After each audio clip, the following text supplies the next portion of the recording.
Hello, everyone. Welcome back to my worst nightmare. It is Fanfic Friday. Once again, time to rake my soul over the coals of mistakes from my past. Hello, Lobsoul, Townshend, welcome. Daniel, Diana, hello. We are continuing the Silent Hill series that I wrote in high school, which is... If you missed previous episodes or don't know what Fanfic Friday is, it's a series where I read aloud fanfics that I have written and put goofy images to them, and we just kind of have a good laugh about the shames of my my childhood and my past. This series in particular is a sequel. Let's pull that up. There we go. A sequel to Silent Hill 4. The first one was actually like I rewrote the game and made it gay. The second one was like a development of Henry's past but make it gay. And now we're going into the wild unknown, and God, it gets trying. It's a lot. It is a romance between Walter and Henry because I was a little gay weirdo trying to figure it all out, and I loved monsters. I loved, violence and gore were my favorites, so put the two together, and what do you get? You get this. Hello, Bad Wrong Fun, Henry, Romulo, welcome. Time to gay, that is correct. Ooh, this one tried me. This one, ugh. There are moments in this one that literally make me cringe, but let's stop putting it off. Oh. So, last time, Henry woke up and he was in the apartments again and he was himself and he was fine, and Walter had woken him up from his memories in the past or what have you.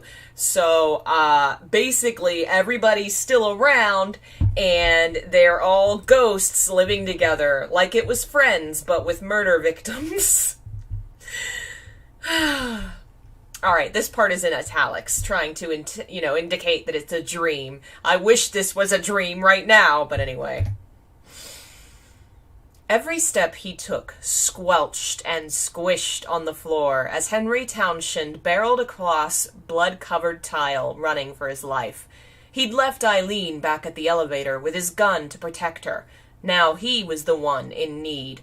A deep, twisted laugh echoed all around, and Henry's heartbeat spiked. Breathing erratically, the man forced himself to keep running, ever onward.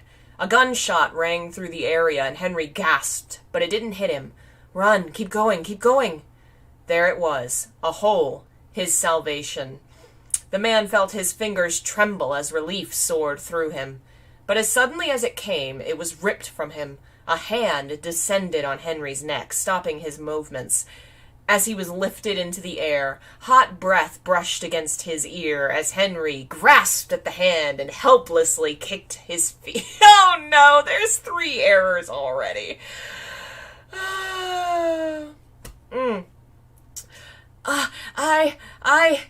What is it, receiver? I love you. A wicked grin came across Walter's face. All the better to die for me. The man was thrown to the ground, hitting his head hard against the pavement as something in his shoulder cracked. Then he heard the chainsaw rev. Ooh, well, that's a fun dream. Don't you love that? Don't you love that? So, multiple errors. A hand descended on Henry's neck, stopping his moments. His moments, not his movements. But I guess, inevitably, his moments would also have stopped if his life had ended. And I also said that he helplessly kicked your feet. Not his feet. He's kicking your feet. Clearly, I just wrote this, all in a blast and didn't even reread it. Oh, man. Henry snapped up, sweat pouring down his brow as his chest heaved in and out. The man glanced around frantically. Safe. He was safe. Simply been sleeping. Just dreaming. A trembling hand came up to cradle his face as Henry bit his lip to keep from sobbing. Just a dream. Well, he's having fun already. Aren't we all having fun already? Hello, Leon. Oh, God. What could one call life that continued after death? Henry supposed the religious would say everlasting life, eternal life. But those sorts of things usually required God, the kingdom of heaven, or something like that. The brunette hardly knew or cared, as religion had never really interested him. The life he was currently leading felt different anyway. An everlasting life spent in the light of God. Henry imagined that sort of life would feel weightless, warm, like being held in a never-ending embrace. This life felt much heavier. For instance, stress still remained, along with its siblings, conflict, and anger.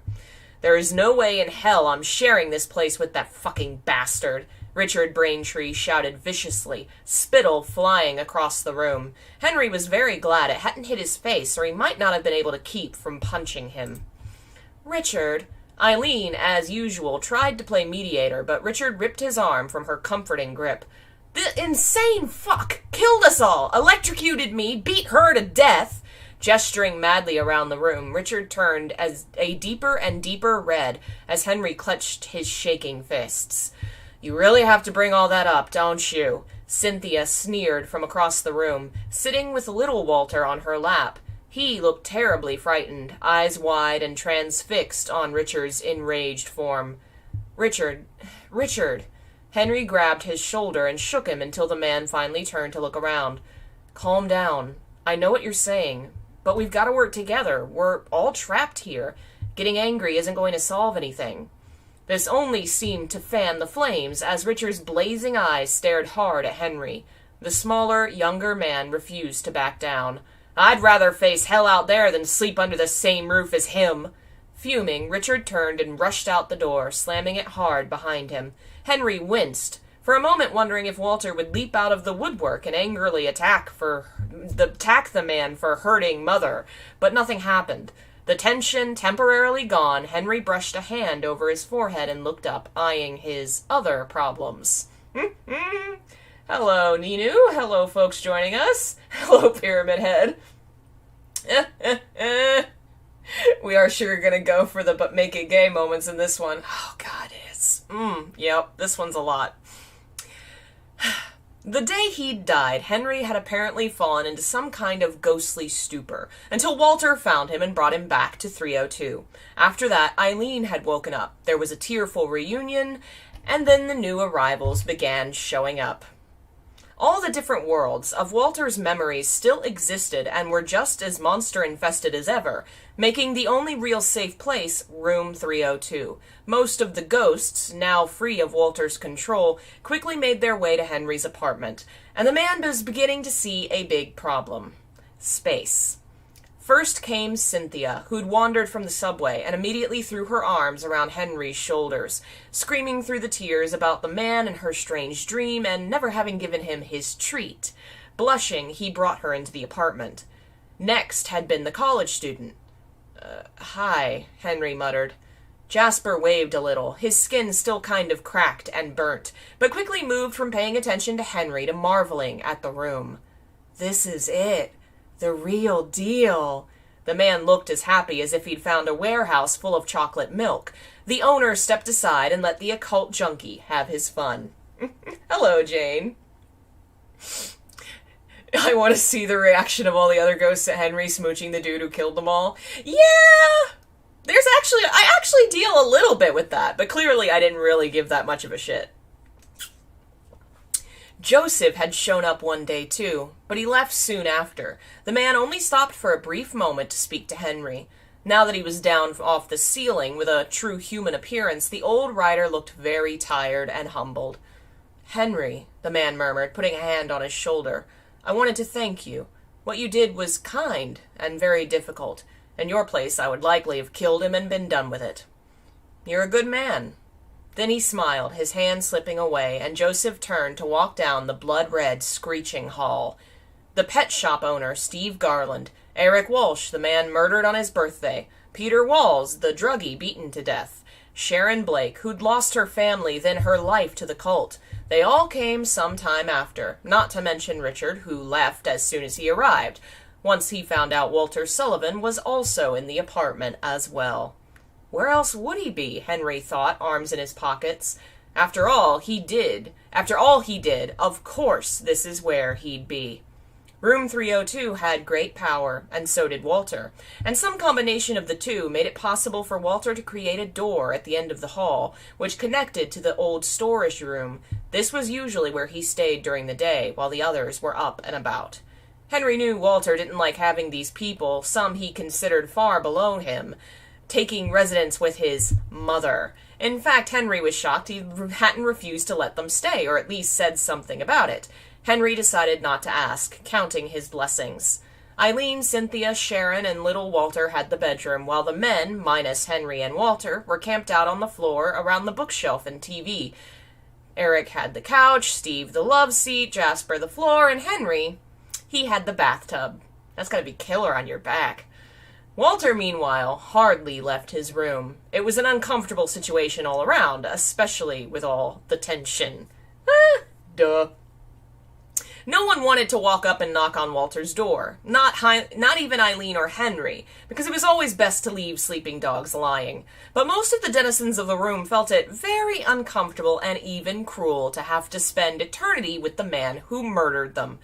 Henry understood, but he would never ask the struggling, dead man to leave the apartment, his mother. "It's my place. Dead or not, my name's on the lease," Henry had told them all one night. "If you don't want to stay, you're free to go." They had stayed. During the day, the group would sometimes wander in the worlds. They'd found many locations were much safer during daylight, but the danger came at night when the world shifted. On one such night, Henry Townshend was standing in the kitchen watching the last few stumble in before Eileen went to shut the door. "You know, I'd sort of expected more people," the woman admitted as she shut and locked it. 21 people died, but there are only about 10 here." Henry nodded. The woman turned and crossed her arms. "I know that guy Andrew has to be around, the one we fought in the prison. Don't you think there would be more ghosts out there?" Taking a sip of the mug of tea in his hands, Henry muttered, "There's Richard." "Yeah, but—" The woman sighed and threw her arms up, approaching the counter. "I don't know, I just feel like something's missing." Henry was staring at the door. "Henry?" The cup was hastily set on the counter as Henry walked around his friend and approached his chest. Jasper scooted out of the way as he knelt, opening it to reveal his remaining weapons. "What are you doing?" Eileen was over his shoulder as he removed his gun and some ammunition. "Richard's out there," Henry said quietly, standing. "The idiot's out there without a weapon." "You're really going out there now? It'll be dark soon." The woman followed him to the door. "You're still injured, Henry. You shouldn't do this now." Still, he turned the doorknob, opened the door, and then smiled at her. Then he was gone. First mention of him being injured, I guess. I think, I don't know, I guess he still has the injuries from when he fought with Walter, but that wasn't mentioned at all until this specific moment, so I don't know, just... In retrospect, Henry had a feeling he should have listened to Eileen. His wounds, which were numerous and mostly centered around bullet holes in his arms and shoulders, made it very difficult to fight efficiently. Not to mention he had no real idea where Richard was supposed to be. The man was wandering the apartment world, racing from enemies, shouting for Richard, which in turn drew more enemies. Damn. Henry raced into the elevator, relieved to hear the door slam shut behind him. The little buttons remained untouched as Henry slid to the ground and groaned. How many hours till daylight? You are. We. Blinking, the tired man sat up. What are you? Were those voices? Slowly and quietly, Henry scooted towards the ladder at the back of the elevator, leaning so his head was by the opening. What do you think I am? That sounds like Richard, Henry realized, tightening his grip on the edge. Perhaps a man who is not to be taken lightly. That voice Henry didn't recognize. It was an older male with a raspy tone. A third voice picked up. This will benefit us all. Richard gave a sputtering laugh. I may look stupid, but last I checked, what you're talking about would probably screw it all up. Talk about what? Henry frowned, trying to lean even closer. He was about to fall off the edge. What would it screw up? Do not be afraid. All we require is a small task, and then we shall all be free and be avenged. Vengeance? Henry's mind flashed to Walter. I'm not afraid, you stupid fuggers. I'm moving. Footsteps led away, past the ladder, and then further down. Will he speak against us? Unlikely. He is not our ally, but neither is he theirs. He stands against the Assumption as we do. Assumption? Henry's heart sank as his fears were realized. They were after Walter. We must turn to someone else. Perhaps DeSalvo.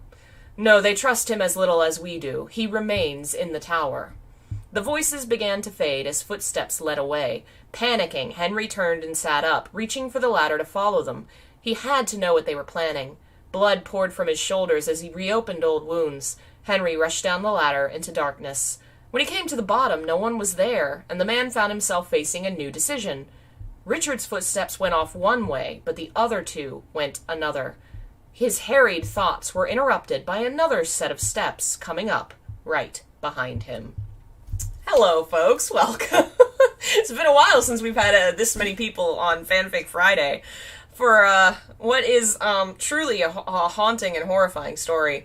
I can actually see where I was plotting some things here. Some plotting is happening, but oof, it's still rough.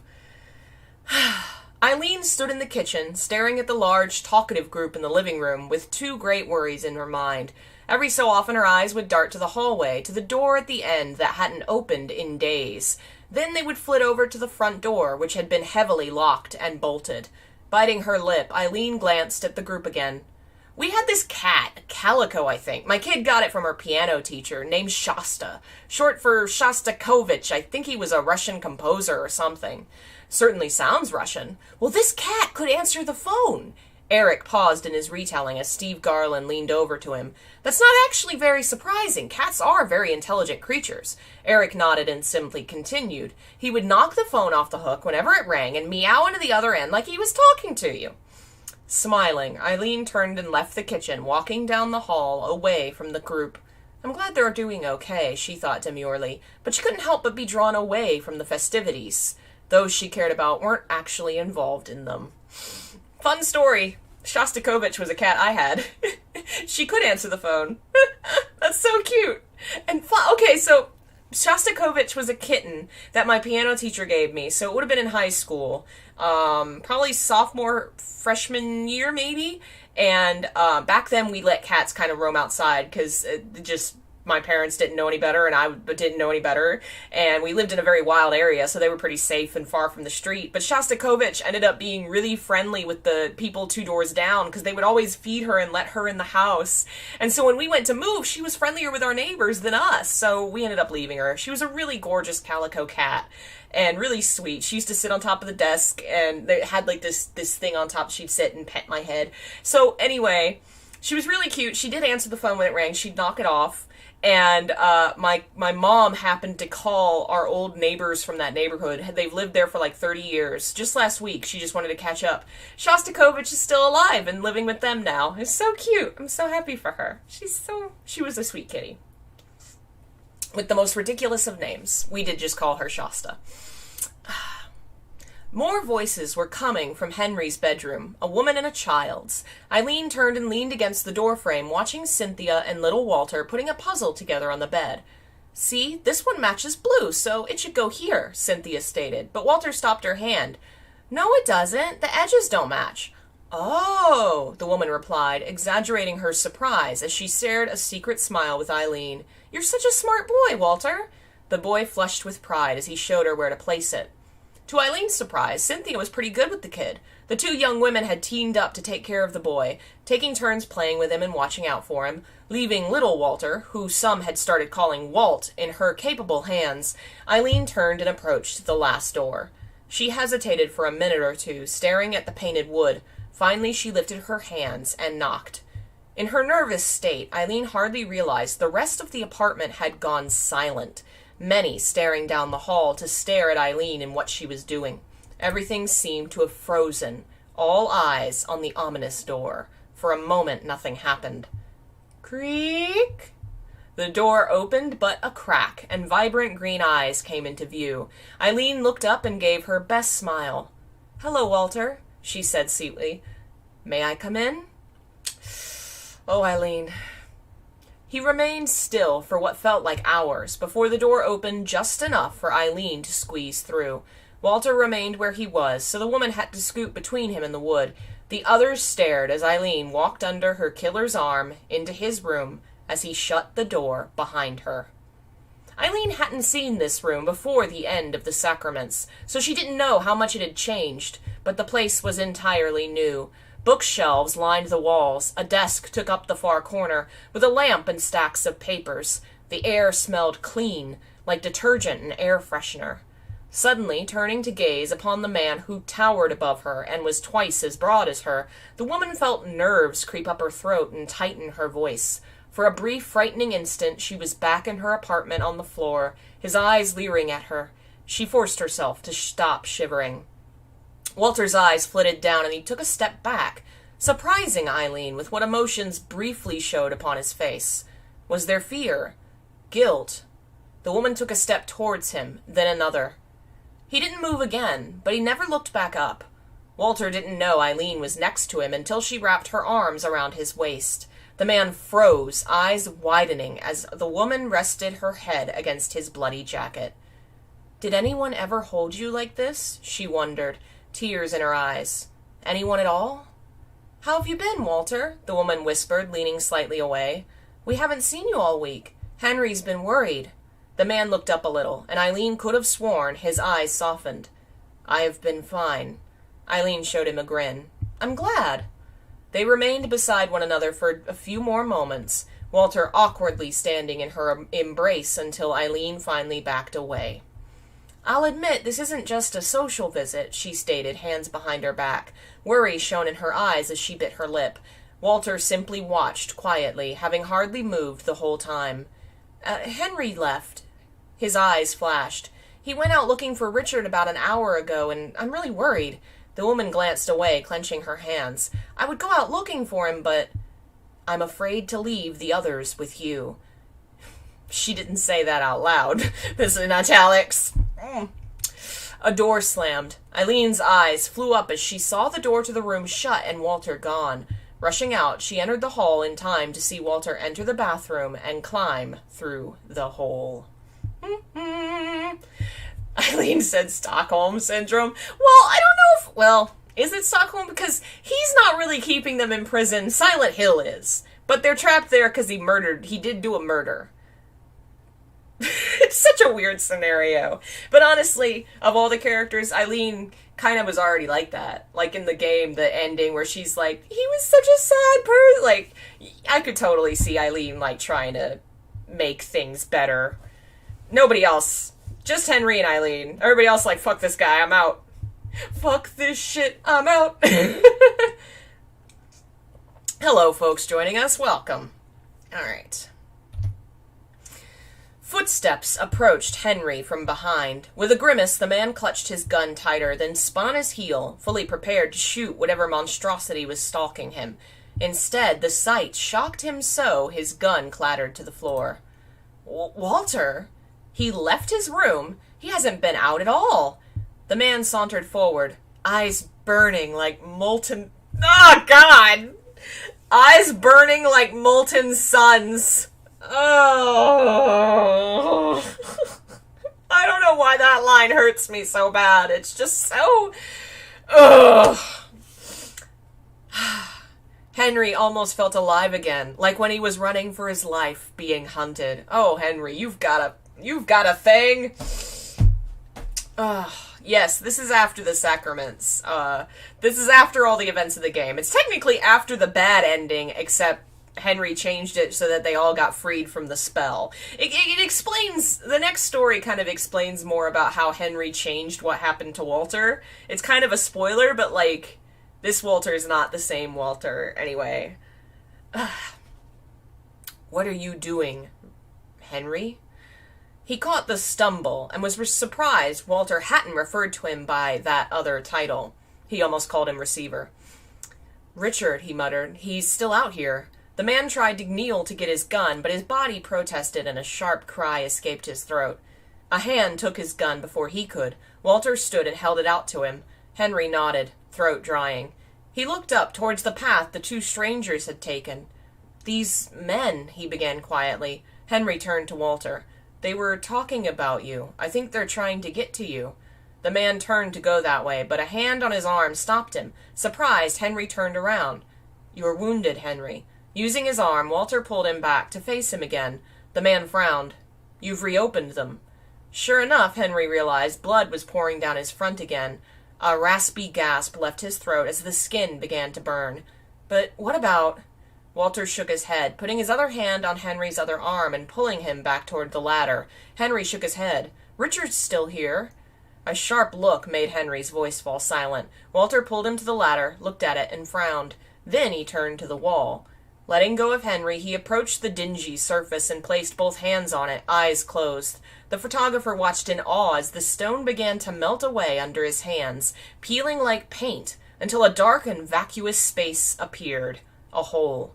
Walter turned and extended a hand, beckoning Henry. The brunette frowned, but he knew when he was beat, so he took the hand and let himself be led into the hole. This Walter is nicer and gayer. Yeah, it is. There's a whole reason for it that I'm kind of building to, but also, I don't know, I think I can see where I was trying to, like, not make him too immediately nice, but also just any Walter that's not murdering is immediately nicer, so you kinda already passed that gate. Already did that. Oh god, this part. Returning home found Henry being verbally abused by at least 2 overly protective women and a fearful young boy. "Henry, you idiot, what were you doing?" Cynthia shouted. "You want to get even worse, is that it? If that's what you want, I can hit you, I'll hit you right here." "I know you were worried, but dying won't help Richard," Eileen added, and it took all of Henry's self-control to keep from mentioning that they were all already dead anyway. "Are you okay?" little Walter asked, holding on to his jeans as he trailed behind them. It had been a long time since anyone had fussed over him, and in a strange way it warmed his heart, so the man let himself be pulled by the women to his bedroom, little Walter following. As he laid down and they changed his bandages, Cynthia smirked suggestively. "You really are quite good-looking, you know." She crossed her arms and grinned at Eileen while Henry flushed. "He's cute, but he's a lost cause, I'm afraid." Cynthia blinked, hand on her hip. "No one's a lost cause, darling." When Eileen chuckled, Henry knew he was doomed. "Oh, no." "Trust me, this one is." She turned and gave Cynthia a meaningful look, while the other woman turned and looked at Henry with new eyes. "He isn't." "He is." "He is!" The revelation seemed to excite her for some reason, while Henry groaned and let his head fall back. "Oh, can I die of mortification after I'm dead?" The girl, giggling on the other side of the bed, grinned at him. "Aw, Henry, why didn't you tell me? That's so cute." Henry was quite pink, glancing down. "It is?" The woman just grinned. Eileen leaned back, bandages fixed, and smiled. Cynthia and Eileen shared devious, girlish grins and turned back to him. "I guess we'll have to share. You're our new best friend." Oh, great. Despite the furrowed brow and aggravated gaze, Henry was happy. The women were treating him kind of like a cute child, and that was strange. But it was perhaps the kindest reaction he'd had to revealing his sexuality his whole life. Okay, that actually got super sweet at the end there. Oh my god. Oh man. Oh man. His wounds were healing slowly, but faster than the emotional wounds of those around him. Richard still hadn't returned, and though Walter was spending more time in the rest of the apartment, no one would look at him or remain in the same room as him for long. Henry had known it would take time. But he was getting impatient. The man frowned, watching as Walter left the kitchen towards the room. The brunette was getting tired of watching everyone walk around with their eyes lowered. It surprised him greatly how aware Walter seemed to be of how uncomfortable he made the others, and how he seemed to try and keep away from them, so he wouldn't hurt them with his presence. It was the kind of forethought he hadn't thought Walter would show. He wished he could spend time with the man anywhere other than that back room, having avoided it since he'd last gone in, when it had been blood-splattered and reeked of decay. Part of him still feared going in and seeing that desecrated body, which represented Walter's pain in the greatest degree. If he saw it again, he might weep. But he found it almost impossible to get Walter to talk to him in any other place. If he even tried, Walter would simply glance up at whoever was there, then glance away and sulk off. It was beginning to irritate him. "I died for you, bastard. The least you could do is look at me." He wanted to hit him just to get a reaction. Oh, Henry. Oh, God. Okay, so I don't really want him to go back to the way it was. But other than the psychotic parts, Walter's strength and confidence, the gleam in his eye was just gone. Oh, don't you hate that? Don't you hate... Oh, Jesus. It made Henry want to curse the sky in frustration. Everything I do makes things worse. Instead, he cowered in the other parts of the house, watching the man from a distance, wondering if his death had only made things worse. Okay, Henry, why does everything make you so depressed? Poor baby. Ugh. Oh, God, no. Oh, God, no. So, you and Walter. Henry spit his water halfway across the kitchen counter. Sharon happened to be sitting at the other end reading, staring at the boy as if he needed to learn manners. Scarlet-faced, Henry hurried to find a towel and clean up the mess, and Cynthia followed him. Come on, Henry. She crossed her arms under her bosom and smiled at him. You're always watching him. I want to know when you're finally going to say something. Henry, heart pounding in his chest, Henry hurriedly cleaned the mess and tried to leave the kitchen. Cynthia moved in his way. Come on, talk to me. The man glanced away. Doesn't it bother you? The young woman blinked and then shrugged. What? It's Walter? I've been talking to Eileen and She paused. It's fine. Really? But she shook her head and held her arms up. Listen, this is about you, Henry. You and your dearest. He could feel the blood rushing in his ears. I'm not... What? The woman simply cocked an eyebrow while Henry feebly tried to come up with an explanation, but his attempts failed. "Don't worry, Henry," Cynthia grinned, sliding an arm around his shoulders. "I'm very talented with these sort of things. I'll help you." That truly offered him no comfort, as the man flushed and put a hand over his face. At the end of the hall, a door was partially open with green eyes watching through the crack, and then the door slid quietly shut. Yes, of course I had to use the word bosom. Of course. Of course. Ugh. The group was crowded into the living room, sitting scrunched up in front of the TV. Every few days, they made it a habit to get together and watch something, put on a movie, or play a game together. There wasn't much else to do anyway, and Eileen thought it would be a good way to bond. So after dinner, no, they didn't need to eat, but Eileen thought it would help little Walter to have a routine. They gathered on the couch and the love seat. Eileen was lying on Henry's right arm gently, and Cynthia had her arms wrapped around his other. They were in the center of the couch, watching a movie Henry was only half into. It was hard to pay attention, with thoughts rolling through his mind. On Henry, it could be considered a deep, forlorn frown, which on other people looked apathetic. On him, it was the slight turn of his mouth, the lowered brow, the darker shade of his eyes. If one knew what to look for, reading the man was all too easy. Had he changed anything? The ghosts were still trapped in Walter's world, as much as at peace as Henry supposed they could be. Did I really help anything at all? Sighing, Henry closed his eyes. "You okay?" Cynthia whispered against his shirt sleeve. He nodded. "Maybe you should get some rest. You look tired." The brunette didn't reply, glancing over at Eileen. A smile graced his tired face. She was fast asleep. The sight of her, safe, comforted him a bit, so he turned back to the movie and tried to pay attention. It was about 10 minutes later he started feeling her move and twitch a little bit. He paid attention, but she seemed fine, just dreaming. He glanced at her again when she started mumbling. Her face was contorted in a fearful grimace. "No! No!" Suddenly, Eileen started to thrash, startling little Walter and throwing him from her side. Screams erupted from her throat as she kicked and threw her arms and shook her head violently. Henry turned and grabbed her wrists, trying to pull her panicking body to his side. "Eileen! Eileen!" Everyone in the apartment, those who'd been in the room and those not, rushed to them, fear and confusion inherent. Eileen's screams could be heard down the whole hall as Henry tried to get through to her. "No! Get away!" "Eileen!" Pulling her arms, he tried wrapping them around his shoulders. "Eileen, it's okay. You're safe. He's coming!" Entire body racked with sobs, tears pouring from her red eyes, Eileen finally began to wake, and seeing Henry before her, cried, "Oh God, I hear him! He's coming!" "No one's coming, Eileen. We're safe now. No one's there." He whispered repeatedly against her ear, arms wrapped around the petite woman as she sobbed. Friend fell against friend as the two enveloped one another in each other's arms. Eyes were on them. Henry glanced up as his friend cried into his chest. Everyone else was present, and standing in the back, in the hall, was Walter. He'd left his room when he heard Eileen's calls. There was an axe in his hand. Perhaps he'd thought some creature had gotten into the room, though knowing him, he could have easily thought one of the ghosts was doing it. But now his pale face was ashen white, eyes wide and mouth agape. The axe fell from limp hands, and that was when the rest of the room finally noticed him. They all stared as Eileen continued sobbing so loud she was wailing. "Why can't you leave us alone?" Steve Garland whispered, eyes to the floor, fists clenched. "You already claimed our lives. Do you have to torment the dead?"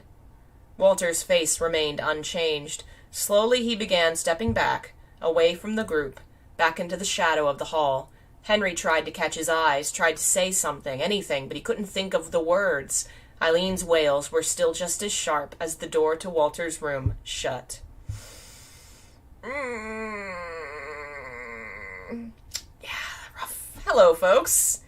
Wait, is this supposed to be based on the 21 Sacraments ending? Yes and no. 21 Sacraments happens in the sense that all 20 people die, including Eileen, though in a different way. And Henry, instead of letting Walter kill him, Henry kills himself, which, changes the spell. And long story short, it gets involved later, but, he set them free from the mind control. So they are no longer mind-controlled ghosts, and neither is Walter.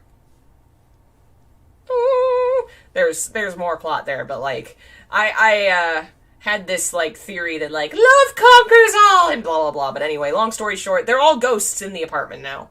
In the other world.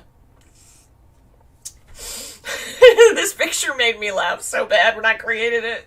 It's so freaking... Lord. Is that the one we were on? Okay, yeah, that's the one we were on, right? Okay, there we go. That was the picture. Well, if it isn't the consequences of my own murders. Oh, God, I love it. Okay, I think we're on... Okay, yeah, we're getting to that one, so we'll go ahead. Henry couldn't sleep. Voices were echoing in his ears, voices that promised violence against Walter Sullivan. The photographer had spent most of his time during the day out in the worlds, searching for those two voices he'd heard. His searching was fruitless. He could never find them, or Richard, or anyone else. Disappointed and tired, he would return home to crowded rooms, with the one person he wanted to see closed off entirely. Walter hadn't left the room for days. Depressed and exhausted, Henry came home one night, turned down the hall to go straight to bed, and was stunned to see the door to Walter's room partially open. Voices were echoing out of it. Henry approached slowly, hearing the dull baritone of number 11 and the motherly voice of 20. Because, you know, we refer to people as numbers, apparently. Oh, good Lord. You can't hide forever, Eileen murmured, back against the far wall of Walter's room. Henry could barely see her, and then she disappeared as Walter's back blocked his view. I'm not hiding. You are. Admit that, at least, the woman sighed. I know this is difficult for all of us, but it's not going to get better for us if we don't try. Oh, good Lord, Eileen!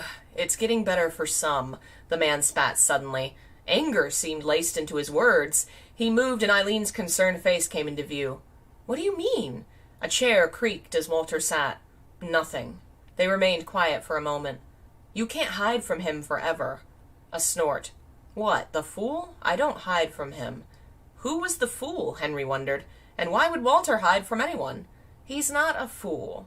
Eileen crossed her arm, standing away from the wall to approach Walter. He is. Foolish, naive, and weak. Walter insisted. Who were they talking about? He spends day after day removed from everyone, speaking only to you and that other woman, Cynthia. And you expect me, what? Befriend him? A cold, bitter rock slid down Henry's throat into his stomach, dragging it down. They're talking about me. After everything. I'll have nothing to do with him. Walter spat suddenly. Henry had never heard him speak so much. He and Eileen must have gotten closer when I wasn't paying attention. I'll have nothing to do with anyone. Henry, no. Unable to take any more, Henry turned and entered the bathroom, quietly shutting the door behind him. Feet sliding out from under him, the man bit his lip as bitter tears flooded his cheeks. I should have known. I'm useless. When have I ever been loved by anyone? Why would I think anyone cared at all? When have I ever deserved it? A deeper darkness than he'd ever known swallowed Henry Townshend as he curled up on the floor, sobbing silently until he'd cried himself to sleep. Okay, that's very, very sad. That's very, very sad. But also, the realization just hit me that, like, 10 people live in an apartment with one bathroom. That's so horrible. At least they're ghosts, so I'm going to presume they don't need that. They don't need a bathroom. But damn, I can't live without a shower. I can't share my shower with 10 people. No. It's tub time. I'm gonna be in here a while, and you can't come in. Lord. Oh, man. Ugh. Henry had spent most of his time in the other worlds. Henry had begun spending most of his time in the other worlds. I can't freaking read. The wounds in his arms had ceased healing, but he mostly ignored them, the wounds in his heart burning much more fiercely. The man hardly ever went back to the apartment anymore, but for more supplies. Always he carried with him a gun and his camera. The camera he gave me. The man thought darkly, looking over the thing. If he squinted, he could see it as it once was, blood-drenched, gripped in a violent hand, falling down from the sky upon his vulnerable skin, upon his mother's. Throwing the painful memories away, Henry kept moving. He spent his time avoiding his thoughts by practicing his art, taking photos of everything, even the sickening monsters which stalked him. It was easy to remain far away and take images, shooting the beasts before they got close. He likely had hundreds of new photos from his wanderings. Night was descending, and Henry was looking for a place to sleep. He almost considered returning to the apartment. He wondered how they were, but he threw the thought away and steeled his heart. They're better off without me. So instead he headed towards the haunted apartment building, looking to find a room that was vaguely safe and somewhat clean. Dragging his weary feet, he was about to walk up the stairs when something echoed around him. Must begin soon. Time must. Pausing, Henry perked his ears. The same voices. He only hesitated for a brief instant before moving his foot from the stair and approaching the hall the voices came from. The left hall had these eerie sounds, and some kind of light filtering through the darkness. Henry slowly and quietly stepped through the doors, keeping his back against the wall. The voices were getting closer. Almost complete. What was? Frowning, Henry glanced around the corner, then whipped his head back. Two men in long brown coats were in the hallway, one on his knees on the ground, the other standing with a book in his hands. The light was coming from a bunch of candles lying around them, almost 20 in all. Slowly, Henry glanced back and saw the man on the floor was kneeling inside a circle. There was some kind of lump nearby. Henry realized it was one of the monsters, stomach split open, body thrown on the floor. I don't like the looks of this. Hello, folks joining us. Welcome to my worst nightmare. Now, fully able to understand the voices, Henry remained in the shadows and waited. Shall we commence the first act? The second person grunted. Perhaps we could linger. Without the final piece, all is for naught. There was a sickening, toe-curling squelch. But if we perform the summoning, perhaps he can aid us in the final step. He would not lower himself so. You forget I am of his fold and I know his work. We may only summon him when it is time for the final act. Who was this person? Frowning, Henry tried to catch another glimpse again. The man with the book was flipping through pages. Then we will have to improvise. Without a willing aid, we will have to find someone to coerce. The man Richard. The other shook his head, leaning forward to draw something with his finger. Was that blood? He is too strong. We need someone weaker, with less confidence, the man muttered. Suddenly, the hooded head turned and Henry ducked back behind the wall. I may have found someone. Ooh.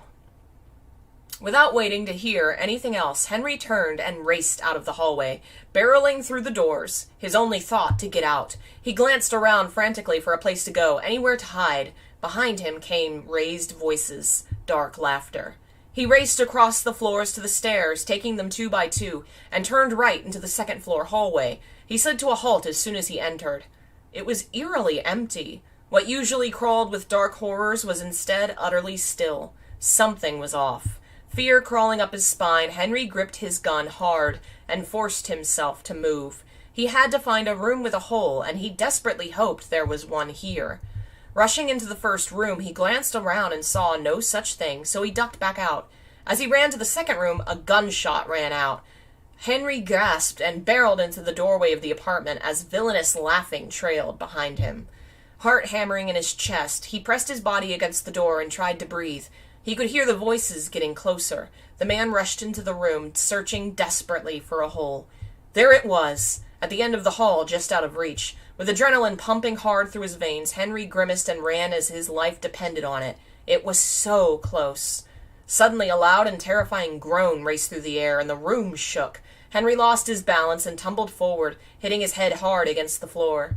The disgusting sound of ripping flesh burned his ears as he looked up and saw chains erupting from the floor. The chains raced up the wall, running crisscross over the hole until it was impassable. Footsteps came behind him.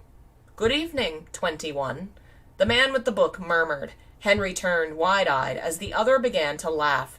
In his hands was a bloody dagger with runes carved into each side. Henry lifted his gun and fired. The shots hit their marks, blood spurting from the wounds, but both men simply grinned, lifting their hands to lower their hoods. Once again, Henry let shots ring out, hitting them in the heads this time. With sickening thunks, the bullets sank into flesh, but the effects were short-lived. As the photographer leapt to his feet, his now empty gun useless, the others approached. Even as the bigger one lunged at him, Henry lifted his gun to bring it down on his face. Instead, a knife came up and embedded itself in his side. Ah! The gun fell from his limp hand as he fell to the floor in pain. Gasping and bleeding, Henry's trembling hands attempted to remove the camera from around his neck, as a hand grabbed him by the collar. The camera came smashing down on the other man's face, who gave out a cry as his nose cracked. But then a fist collided with Henry's gut, and the camera fell from his hands. The next blow came down on his face, and then he was out. Dun, dun, dun! Bad wrong fun. We actually have 21 people watch. Oh, now it's 20. Henry left.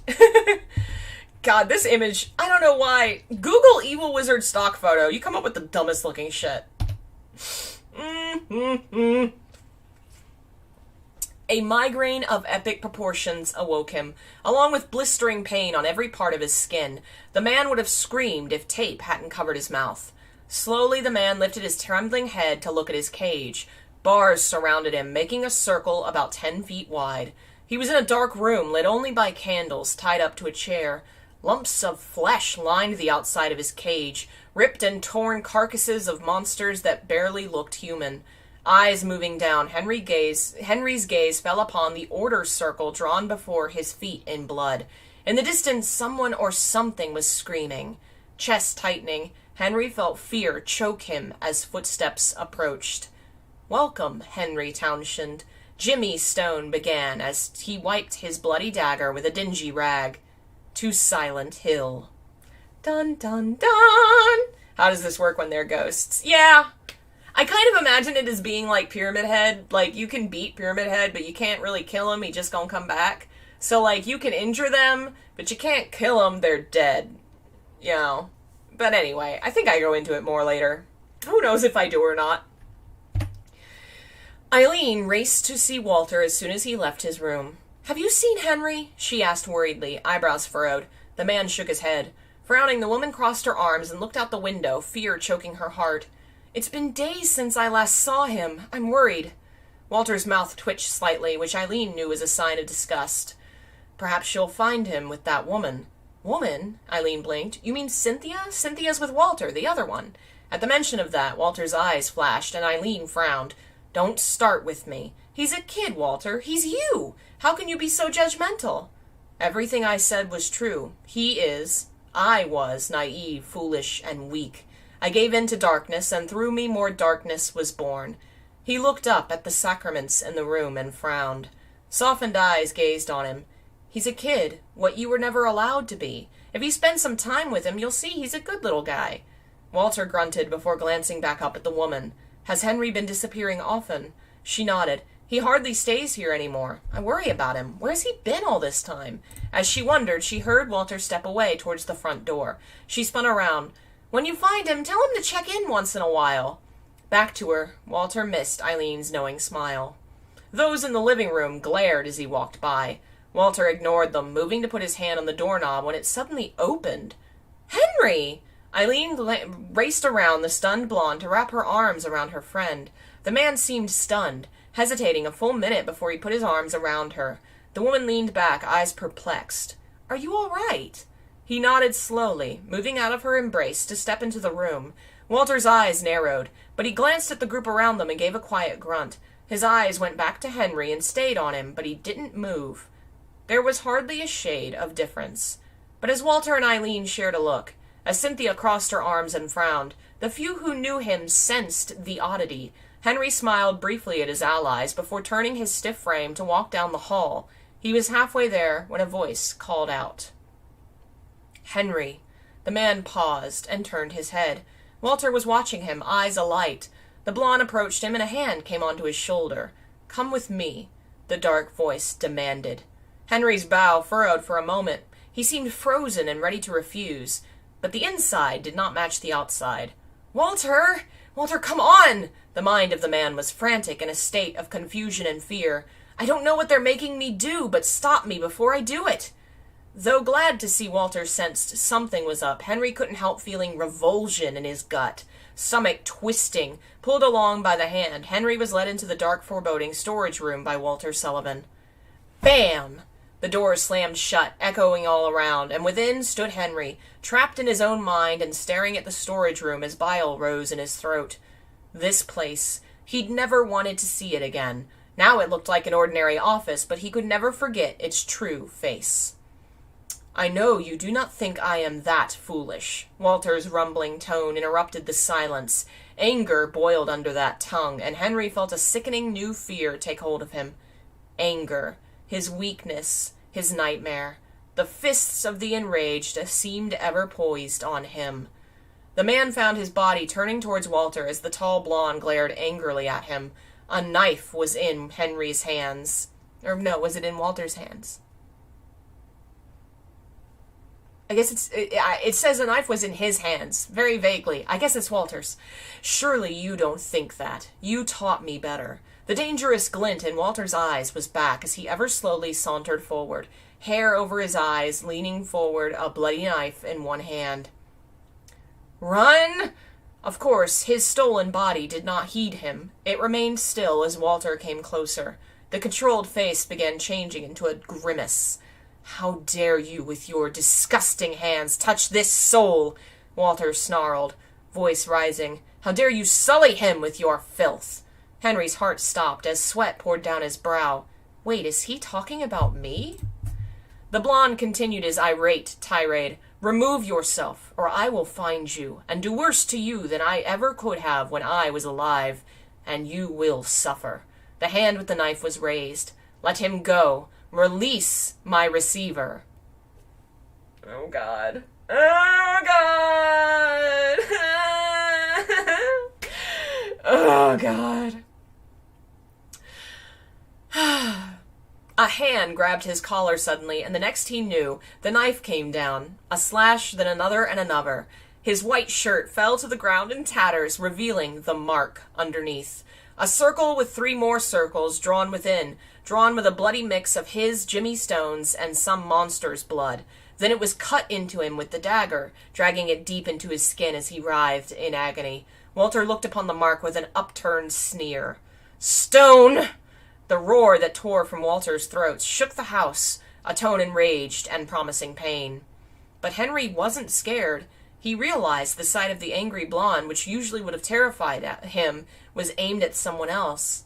He's angry because they hurt me. He could hardly believe it. No one had ever become angry for him. Because of him, oh yes. But never for a wrong done to him, or for his pain. No one had ever become defensive for Henry, like Walter was now, clutching his shoulder tightly, eyes smoldering. His mother hadn't even become angry for him. Not once. Suddenly, Walter flipped the knife around so it was hilt first and slammed the hilt against his stomach. A choked cough escaped the brunette as pain erupted in his gut. Fire arose in his throat. Don't fight it, Walter ordered, steadying Henry with both hands on his shoulder. The man kept choking, gagging on this thing. Did they put something inside of me? A moment later, his mouth expanded to let the thing out, and he wrenched it onto the floor. As soon as he did, Walter stood, and a black boot descended on the squealing thing. It was alive. Coughs racked his burning chest as Walter knelt by him again. The man flipped the knife back, then used it to slice open his own left palm. The hand descended on Henry's chest, onto the numbers on his skin, marking him as a sacrament. Eyes drooping, Henry gazed down and watched as the numbers began bleeding. It didn't hurt. He wouldn't have known it was happening if he hadn't watched. As Walter's blood mingled with his, falling over the circle drawn on his chest, the mark disappeared. The wound sealed up and went away completely, and the drawing faded. Outside the room, all the denizens of room 302 were gathered, chattering and shouting as they stood around the door. What do you want to bet he's killing him again? Peter Walls added helpfully in a low tone. He's already dead! Why would he? Cynthia retorted, trying to fight her way to the front. I bet he could kill us again. Jasper seemed excited at the thought. The assumption is the most powerful. Eileen stood by the door, a hand on little Walter's shoulder as the boy stared, confused. He let Henry in the room, the boy muttered. Why won't he let me? This is weirdly sexual, the innuendo. That's not on accident.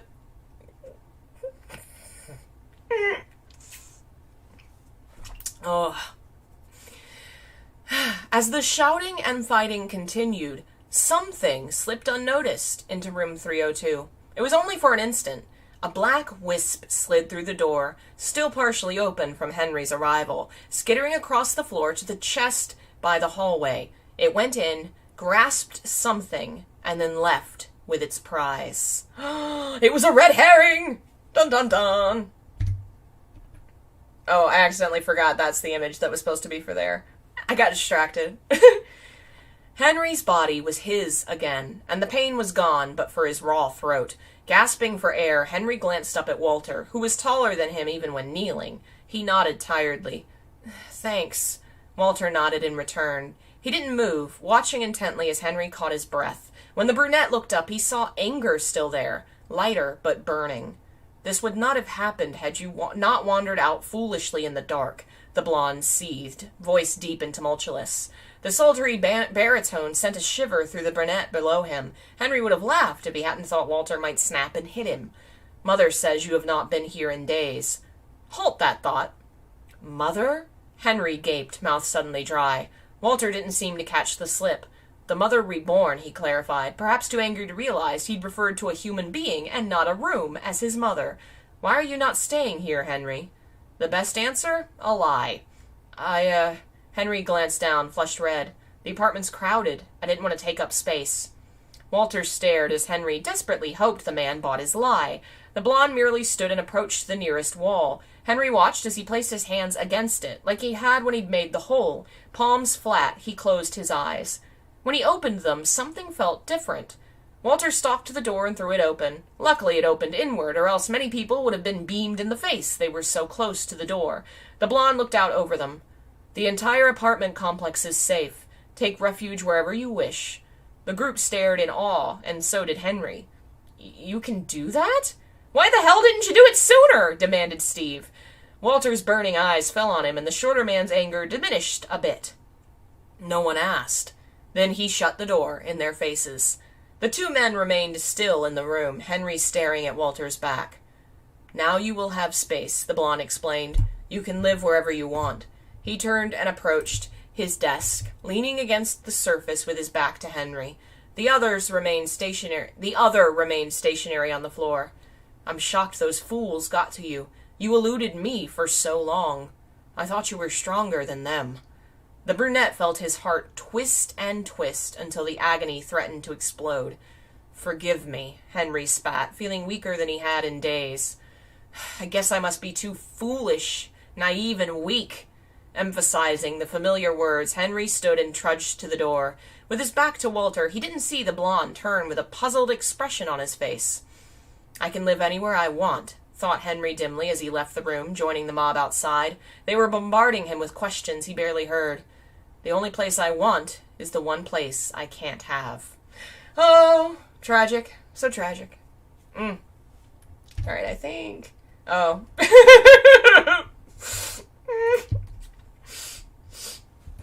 That might be the last image, I think. Alright. The family that had begun to grow in room 302 parted the next day. You sure you're not coming, Henry? Eileen was staring expectantly at him from near the door, holding young Walter's hands. Any one of us would be happy to go with you. Come on, kid. Eric waved for him to follow. Can I stay? Jasper whispered pleadingly, but his plea was ignored as Steve dragged him out the door. Henry smiled, then shook his head. I'll stay.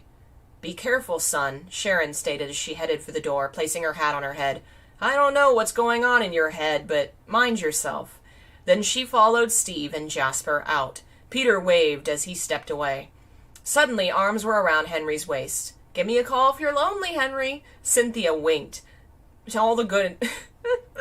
smirked into his back and winked. All the good it did. He just smiled and hugged her. Sure. The woman had gotten used to her charms being effective and embarrassing him, but frowned and shook her head. That was weird. I think she wanted to make fun of him and he didn't fall for it, I guess. Later, darling, she waved behind him, swaying her hips as she sauntered out the door. That left Eileen, young Walter, and Henry. The boy let go of his mother's hand and raced towards him suddenly, barreling into his legs. Shocked, Henry almost fell over, but managed to grab the counter. Please take care of him.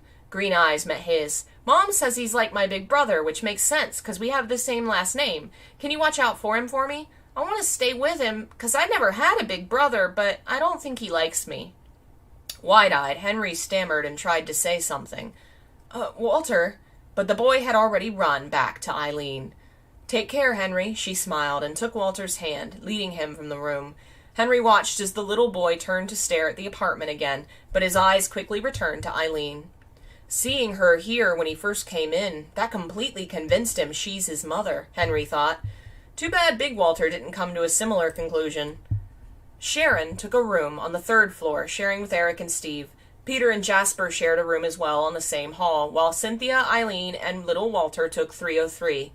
Henry remained in 302. He supposed he must be a masochist of some kind. Surely falling in love with a serial killer, the man who'd many times wounded and tried to kill him, had to be a sign he was secretly twisted. Pain was all Walter Sullivan seemed to cause him, but whenever he tried getting his feet to move out the door, Henry found himself frozen. Love had literally killed him, and now that he was dead, it would torment him for eternity. Oh, man. Okay. Oh, man. Oh, God. Can I post the images alone? Some of them, I think they might be in folders somewhere on the Patreon. I eventually meant to post all these on AO3, and I just got behind and busy, and there's so many millions of them to sort through. But I am definitely, this project specifically, I'm definitely going to have to edit and put on AO3, because it's just too much fun, so I will have to try and do that. Oh boy, this next bit. How do you pick up the threads of an old life? How do you go on when in your heart you begin to understand there is no going back? There are some things that time cannot mend, some hurts that go too deep, that have taken hold. Henry was sitting on the couch alone, eyes glued to the movie on the TV. He hadn't picked it, even though it was one of his favorites. Maybe the apartment just knows me by now. For perhaps the 20th time in his life, Henry was watching The Lord of the Rings. It hit theaters around the same time he'd moved into room 302. As a child, the book has been his favorite series, and seeing them brought to life on the screen had thrilled him even as an adult. Frodo was someone Henry felt kinship to, a quiet hobbit who dreamt of adventure. The man supposed with a dark chuckle they were more alike now than they'd ever been, both wishing for something greater, and found themselves thrust into a terrifying conflict that had life-altering consequences. At the end, irrevocably wounded by fate, the hero they'd become crashed to the floor and shattered. Well, damn, I got real dark and meta there. Okay. Jeez. Okay, Henry, just being emo and watching Lord of the Rings like you do. Relatable. Oh, man. The apartment was his again, but he never felt more detached to the world. Walter's door was gone. The room was permanently sealed off with the man inside. Henry set his hand against it, then his forehead, breathing deeply and slowly. After everything he'd come through, what he wanted always seemed a bit out of reach, beyond his grasp. A dead man with no future, no comfort to think of, with only a handful of friends to his name. Henry was lost, grasping for straws, for anything. The man tried forcing his love for Walter to disappear. It never worked. Sobs racked the man's throat as he lay against the wall. How to tell the heart to stop beating? Henry could no more stop loving Walter than he could convince his internal organs to simply cease their functions. It was a part of him that would never die. Jesus pleases. Tears done for the day, Henry tiredly wiped his eyes and turned into his room. A laugh quietly escaped him as he glanced up and saw Walter's picture was still there on the wall. His red eyes settled on it. "Why can't I hate you?" he whispered. "By all rights, I should." With a sigh, he turned and threw himself on the bed. He did not fall into sleep, but into despair.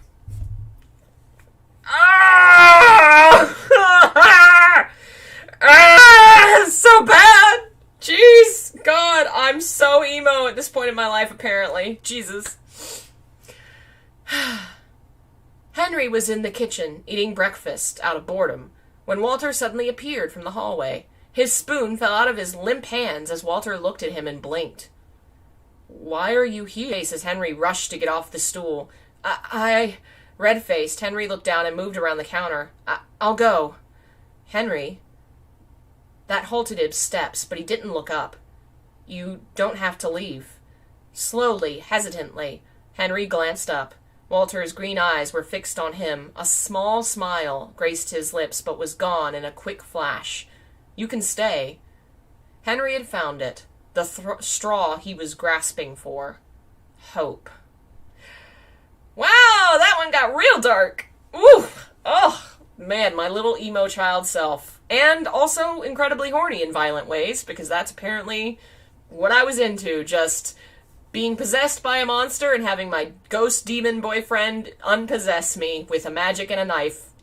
Apparently that was my 17-year-old kink. This was written in 2010, August 2010, so that's almost exactly 11 years and like a month ago. So I was like, 16, 17 or something. I am horrified to tell you all, there is an author's note. I'm terrified. Ugh. Do we have to read it? Do we have to listen to... Oh, God.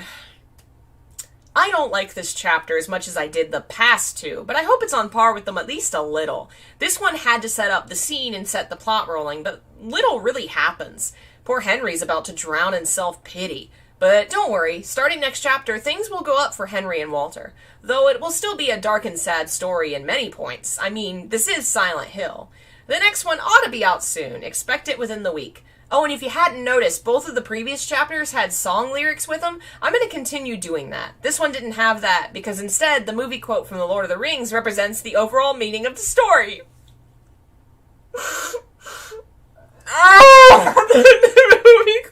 Instead, the movie quote from The Lord of the Rings represents the overall meaning of the story. Y'all got that, right? Y'all saw the meaning? Were there any more images? Was that? Yeah, okay, that was it. Jesus Christ almighty, who art in heaven, save me from this. It's not as bad as... I always say that at the end. Like, once it's over, it's not as bad as I thought. It's clear that I still don't know romance. I really don't. I like violence and gore and monsters, and I'm attracted to that shit. Like, it's just clear, it's like clear that the story is always better when I'm writing that and not when I'm trying to write, like, Henry being romantic or something, because, I mean, it's not even at all romantic. It's violent. It's... Clearly, that's what I was into and what I wanted, I guess. I don't know. We could go all psychological if you want, but just, I liked violence and gore and horror, and I wanted to write it, but also with kissing. I wanted horror, but with kissing. And that's how you got this. There are, like, 7 more chapters, 7 more. And some of them have 2 chapters. Some of them are really, really long.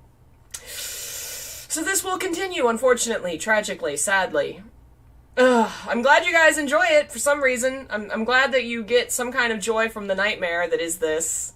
Oh man, I'm going down so many like old trains of thought, like memory. Like this story really meant a lot to me when I was writing it, and I think it is a major part of the development of my horror like sensibilities. This and the other Silent Hill fanfics I wrote, which the crossover, which we also read, which also had some weird horny monster shit in it.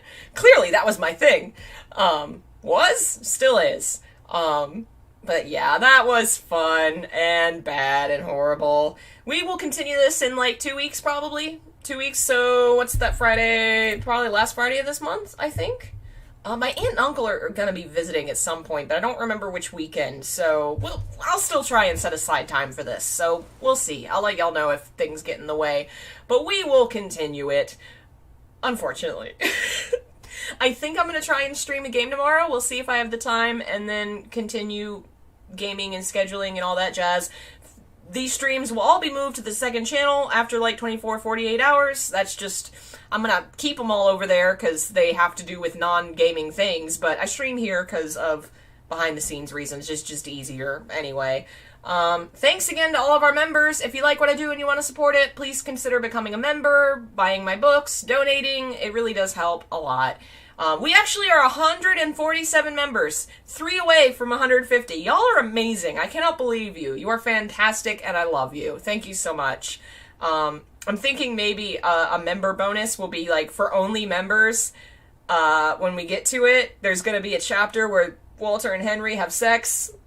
And I can't. I'm not... Nope. But maybe for members. But maybe that'll be just for members. And you cannot read that aloud on the internet. I don't even know if I want to... Oh, man. I just remember that it was on the couch. That's all I remember. God, it's gonna be a nightmare to look back at. And I think it's in the next... Oh, no! Oh, no! Oh, no! Goodbye, everyone! Oh, no!